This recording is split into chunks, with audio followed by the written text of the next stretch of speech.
കത്തോലിക്ക സഭയിൽ ഇന്ന് പരിശുദ്ധ അമ്മയുടെ ജനന തിരുനാൾ ആഘോഷിക്കപ്പെടുകയാണ്.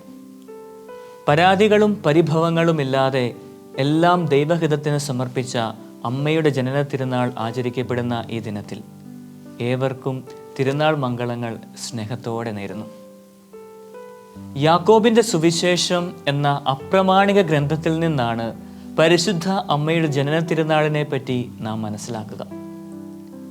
വന്ധ്യത ദൈവകോപമായി കണക്കാക്കപ്പെട്ടിരുന്ന ആ കാലഘട്ടത്തിൽ ദൈവത്തോട് മറുതലിക്കാതെ പ്രത്യാശയോടെ കാത്തിരുന്ന യോവാക്കീം അന്ന ദമ്പതികൾക്ക് അവരുടെ ഹൃദയം നുറുങ്ങിയ പ്രാർത്ഥനകൾക്ക് ദൈവം ഉത്തരം നൽകുകയാണ് പരിശുദ്ധ മറിയത്തിലൂടെ. കത്തോലിക്ക സഭാ പാരമ്പര്യമനുസരിച്ച് വിശുദ്ധരുടെ തിരുനാളുകൾ ആഘോഷിക്കപ്പെടുന്നത് അവരുടെ മരണദിനത്തിലാണ്. ഈ ലോക ജീവിതത്തിന് ശേഷം ദൈവത്തോടൊപ്പമുള്ള അവരുടെ തുടർവാസത്തെയും ഉദ്ധാനത്തിലുള്ള നമ്മുടെ പ്രത്യാശയും ദൈവസന്നിധിയിൽ അവർ നമുക്കായി മാധ്യസ്ഥം വഹിക്കുന്നു എന്ന ചിന്തയുമാണ് അവരുടെ മരണദിനം ആചരിക്കുവാൻ ഇടയാക്കുന്നത്. എന്നാൽ കത്തോലിക്ക സഭയിൽ ജന്മദിനം ആഘോഷിക്കപ്പെടുന്ന ചുരുക്കം ചിലരിൽ ഒരാളാണ് പരിശുദ്ധ അമ്മ. ഈശോയുടെയും പരിശുദ്ധ അമ്മയുടെയും സ്നാപക യോഹന്നാന്റെയും മാത്രം ജന്മദിനങ്ങളാണ് പൊതുവെ സഭയിൽ ആഘോഷിക്കപ്പെടുന്നത്. മത്തായിയുടെ സുവിശേഷത്തിലെ വംശാവലിയാണ് ഈ തിരുനാൾ ദിനം നമ്മുടെ വിചിന്തനത്തിനായി നൽകപ്പെട്ടിരിക്കുന്ന വചനഭാഗം.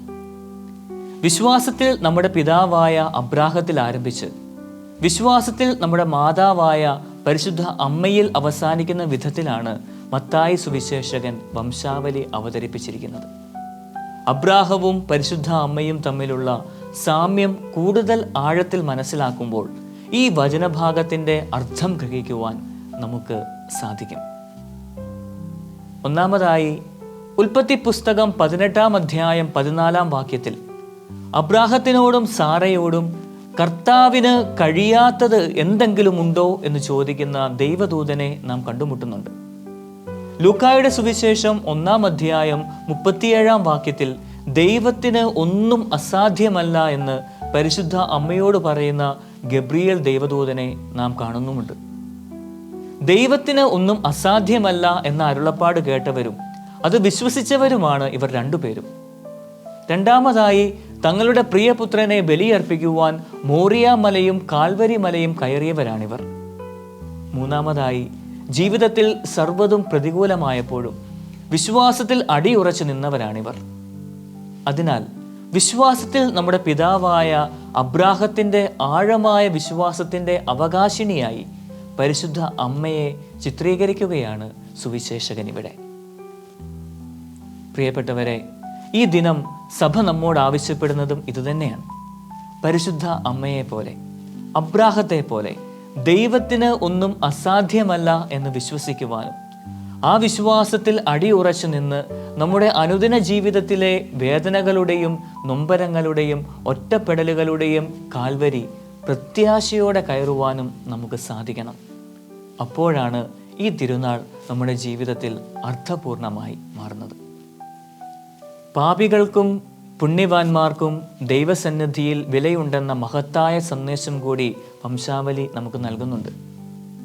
വീണവരെയും വില കുറഞ്ഞവരെയുമെല്ലാം പൊതുവെ മാറ്റി നിർത്തുവാനും തന്ത്രപരമായി ഒഴിവാക്കുവാനും അങ്ങനെ കുടുംബത്തിൽ എല്ലാം തികഞ്ഞവർ മാത്രമേ ഉള്ളൂ എന്ന് വരുത്തി തീർക്കുവാനും പരിശ്രമിക്കുന്നവരാണ് നമ്മിൽ ഏറിയ പങ്കും.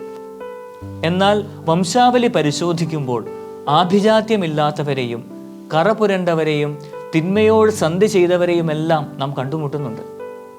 തിന്മയെന്ന് നാം കരുതുന്ന സാഹചര്യങ്ങളിൽ നിന്നു പോലും ദൈവത്തിനു നന്മ സൃഷ്ടിക്കുവാൻ കഴിയും എന്ന വലിയൊരു ബോധ്യം ഈ വചനഭാഗം നമുക്ക് നൽകുന്നുണ്ട്.